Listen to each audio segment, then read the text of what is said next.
가까이 있는 사람에게 감정을 자꾸 표현하려고 하는 것은 늘 영원한 숙제입니다. 어제는 절에 벌집을 좀 많이 지어가지고 저녁에 이제 보면 발견한 거예요. 종무실장한테 전화를 거는 거지. 119 전화 걸어서 벌집 없애게 해라.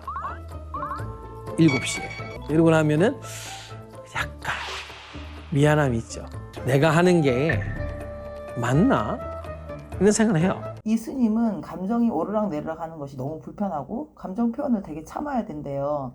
그래서 종교계에서는 보통 감정 표현을 많이 참는 경향이 있는데 헤라님은 이런 걸 보고 어떤 마음이 느껴지세요? 아니 감정 표현을 참으면 절대 마음 공부 안 돼요. 표현할 때 이 감정이 허용받을 때 이게 기혈이 열리면서 그 에너지가 나가주는 거야. 그 감정을 허용하다 보면 그 감정을 쓰는 놈이 있어. 그게 에고거든. 그게 실체예요. 사랑받고 싶어서 감정을 쓰고 미워하니까 감정을 쓰고 서러워서 이해 못 받았다고 감정을 쓰고 그 에고의 뿌리로 들어가는 거야. 마음 공부란 자기 에고, 가짜 에고를 알아차리는 건데 무수히 우리 속에는 수많은 나가 있어. 가짜 나가. 그 가짜 나를 알아차리려면 감정부터 허용해야 돼. 그게 에고가 쓰는 툴이거든. 그 감정을 통해서 행복도 느끼고 사람도 꼬시고 사람을 협박도 하고 두렵게도 하고 또는 사람에게 공감도 일으키고 이러는데 그거를 참으면 알 수가 없는 거고 또 하나 참아서 참아지는 게 아니에요. 참는 게 괴로워지는 거야. 감정이 오르락 내리락 할 때 괴로운 이유는 그 감정을 허용하면 절대로 괴롭지가 않거든. 이게 감정이 이렇게 풀려나가면서 근데 그 감정이 오르락 내리락 하는 거를 갖다가 하면 안 된다고 공격해. 감정을. 너 쓰면 안 된다고. 그러니까 감정과 싸우는 상태인 거죠. 허용을 안 하는 상태에서 오르락 내리락 하니까 그렇게 괴롭잖아. 싸우니까. 그냥 허용해서 슬프면 슬픈 날을 인정하면 되는데 슬픔을 느끼면서 이러면 안 되지. 이렇게 참어. 프레스를 해. 그러면 생각해봐. 압력밥솥이 되는 거야. 압력밥솥에 김이 삑 나가야 되는데 김을 막고 있어. 자연적인 현상이야. 김이 나가야 되는 거. 사람은 감정을 못 느끼면 돌부처로 태어났나? 인간과 무생물의 다른 점이 뭐야? 감정이 있다는 건데 그 원초적인 욕망을 억제를 할 때 엄청 괴롭지. 그래서 괴로운 거예요. 감정과 싸워서. 감정부터 허용해야 돼. 그럴 때 감정이 점점 옅어져요. 감정을 허용하면 뭐 내가 감정에 끄달려 다닐까 봐 되게 두려운 거야 이분은. 근데 그렇지가 않아. 허용하면 할수록 이게 압력이 줄어드니까 압축이 안 되니까 나중에는 감정이 100으로 올라오던 게 나중에는 뭐 80, 그 다음에 더 허용하면 50, 40 이렇게 줄어든단 말이야. 그리고 그 감정에 딸려가지 않게 돼 있거든. 감정은 두려운 게 아닌데 지금 두려워하면서 억압해서 괴로운 거다. 허용해야 됩니다. 절에서는 장례식에 가서 장례 기도를 드린대요. 근데 이분이 이제 처음 들어가셔서 장례 기도를 드리는데 어린아이가 이제 사고사로 죽은 그 장례식이었는데 너무 눈물이 나서 연부를 못했는데 그 주지스님이 그 모습을 보고 당당하게 지켜줘야 되는데 왜 우냐고 혼내셨대요. 그래서 그 이후로 감정이 올라와도 힘들지만 연부를 하는 걸로 전환을 하면서 참는다고 하시는데 어떻게 할 때 영혼이 잘 천도하고 편안해지는 건지 좀 궁금했어요. 당당하게 지켜주는 마음을 쓰려면 내 속에 보호 못 받은 아이 마음이 없어야 돼요. 근데 이 스님은 이제 자기 속에 보호 못 받은 아이 마음이 있거든. 분명히 엄마한테 사랑받지 못하고 대신 집착받은 분일 거예요. 남자 같은 경우는 우리나라 여자들이 남존여비가 세니까 아들을 자기 위에 올려놓는 경우가 많아요. 그렇게 아들을 남자로 봐. 여자 마음이. 엄마의 여자 마음이. 그래서 아들에 대해서는 기대하고 집착하고 의지하려고 하고 보호받으려고 하는 여자 마음을 쓸 경우 아들은 아이로 엄마의 사랑을 받은 아이 마음을 충족을 못해서 그 아이 보호받지 못하고 사랑받지 못한 아이 마음이 그대로 있는 경우가 굉장히 많아요. 한국 남자의 경우 특히. 근데 이 스님도 그런 걸 거야. 그래서 부처님 사랑 받으려고 절에 간 거야. 스님 돼서. 엄마 사랑 못 받은 그 아이가. 그러니까 죽은 아이를 갖다 연부를 하는데 너무 내 모습이야. 보호받지 못하고. 보호받지 못한 거잖아. 죽었다는 얘기는. 그치? 사랑받지도 못하고 일찍 죽은 아이.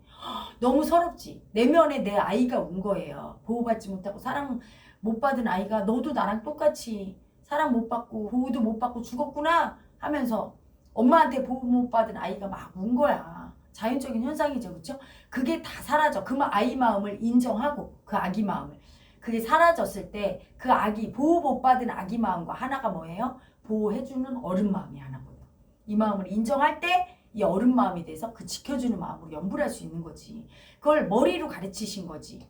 그 위에 주지스님, 스승님은 그렇게 해야 된다와 할 수 있는 건 다른 거야. 마음으로 그게 돼야 되는 거야. 연불 소리를 듣고 그냥 듣는 사람이 만약에 지켜주는 어른 마음을 쓰면서 보호자의 마음을 쓰면서 연불을 하면 다 든든하지요. 하지만 아무리 울음을 찾고 연불을 해도 보호받지 못한 아이 마음이 올라와서 그 마음을 억제하고 한다면 그 연불 소리에 위로받지 못할 거야. 서러움만 올라오고 든든하고 편안한 마음은 안 올라올 거예요. 마음이 문제인 거지 울고 안 울고가 중요한 게 아니거든. 다 오히려 우러내서 아기 마음을 인정한 다음에 그 다음에 만나는 그 어른의 편안하게 보호받은 어른 마음, 그걸 쓸 때 진짜 천도가 되는 거지. 자기 속에 죽음을 보는 게 너무 서러워. 즉 사랑받지 못하고 보호받지 못한 아기 마음을 보는 게 너무 서러워. 그 마음이 있을 때는 천도가 안 되는 거죠. 제대로. 어머님과의 전화 5분 벽입니다. 밥은 드시냐? 삼시세끼 꼬박꼬박 공양요보살님 해주시고 네네. 오늘 조화로 법회를 했는데 신도가 많이 왔느냐? 무슨 관계이십니까? 어머님? 그래서 이제 어머님이 감정선을 넘어오시려 그러면 다 차단을 하죠. 이 스님이 엄마하고 관계에서 엄마가 되게 뭐 밥은 잘 챙겨 먹냐, 거기 사는 건 어떠냐 이런 식으로 막 물어보면은 되게 감정이 많이 올라온대요. 아들로서 막 엄마한테 집착당하는 것 같고 그런 감정이 올라오는데 그럴수록 감정을 차단하려고 노력하신대요. 그러다 보니까 엄마하고 통화가 5분을 못 넘긴다고 해요. 그리고 어머니가 또 자기가 같은 길을 갔으면 좋겠는데 또 어머니가 안 가는 걸 또 느끼면 너무 서운한 마음도 올라오고. 근데 어떤 내면 아이가 이렇게 느끼는 걸까요? 이분은 엄마가 되게 집착하는 분이에요. 엄마가 아들을 아들로도 보지만 내 보호자 겸 남자로 봐. 되게 의지하면서 자기는 사랑 준다고 주는 게 집착. 버림받을까봐 두려워서 밥 챙겨 먹었니? 아니 뭐 아기 때나 밥을 챙겨주지 어른 돼서는 어른이 알아서 먹었으려고 그렇지? 근데 그런 것까지 아기 다루듯 하면서 막 이것저것 걱정하는 거야. 어른인데 아기 다루듯 하는 게 뭐냐면 집착이 사랑인 줄 아는 여자 마음으로 집착했던 거야. 그래서 자기도 모르게 자기의 내면 아이가 어떤 아이가 생겼냐면 집착이 사랑인 아기. 집착을 사랑인 줄 알아. 사랑을 배워야 되거든. 엄마한테 진짜 사랑이 어떤 건지 남의 마음을 이해하고 공감하는 거. 엄마가 전화해서 아들한테 스님 요즘은 그래 수행 정지인 잘 되십니까? 제 걱정은 마세요. 저는 잘 있으니까 정지를 많이 하세요. 뭐 이런 말을 해주고 이해를 해주고 편안하게 아들이 해줘야 되는데 밥은 잘 먹냐?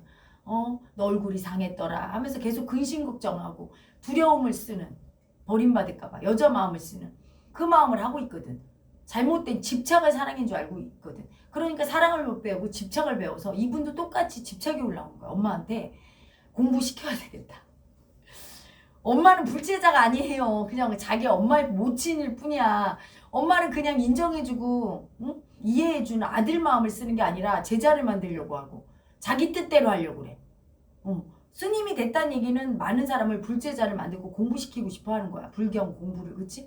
근데 엄마도 그렇게 만들고 싶어 해. 그 집착을 쓰고 있는 애고죠. 그래서 집착이 너무 두려워서 엄마의 집착이 두려워서 엄마의 집착을 피해서 나한테 더 이상 집착 안 하고 날 지배하려고 하지 않고 간섭하지 않는 부처님 사랑 찾아 왔지만 역시 또 그 집착을 거부하는 가해자와 집착하는 가해자는 하나라. 그 집착을 좋아하는 거야. 집착하면서 자기도 그거 쓰고 있어. 싫지만 싫어한다고 하면서 엄마랑 똑같이 집착하고 있는 거죠. 그래서 그걸 봐야 돼. 엄마와 내가 하나구나. 마음으로 보이지. 엄마의 저 집착이. 그 스님은 이래서 괴로운 거야. 엄마의 집착을 끊어야 돼. 나는 그런 집착이 없어. 근데 자꾸 올라오네. 집착은 허용해야 돼요. 엄마의 집착을 보면서 그걸 분별하면서 나쁘다 그러고 짜증내면서 두려워서 도망가지 말고 집착을 스스로 허용하고 받아들여야 돼. 아, 엄마가 집착을 쓰는구나. 저 여자가 여자 마음이구나. 그런데 또한 그 또한 내 마음이구나. 인정하고 알면 되는 거예요.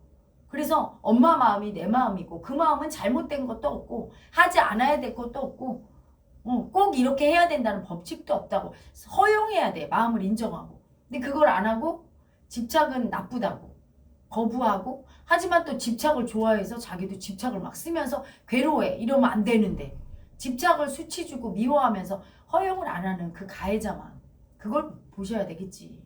한 번도 아버지랑 둘이 밥 먹어본 적도 없고 한 번도 아버지랑 둘이 술 먹어본 적도 없고 한 번도 아버지랑 둘이 대화해본 적도 없어요. 너무 부딪히고 너무 안 맞으니까 이제 내가 나가야 되겠다. 이 신부님은 또 아버지하고의 관계가 어린 시절부터 안 좋았대요. 그래서 어렸을 때부터 독립을 하고 싶었고 아버지보다 나은 사람이 되려고 노력을 했대요. 그래서 이제 자기가 신부가 되고 나서 신도들을 상담할 때는 그 자신의 그 아픔이 있으니까 이 사람들은 아버지와의 관계가 나빠지면 안 된다는 마음으로 되게 상담을 해주려고 노력하는데 이런 노력이 이분이 그 받은 상처를 치유하는 데 도움이 될까요?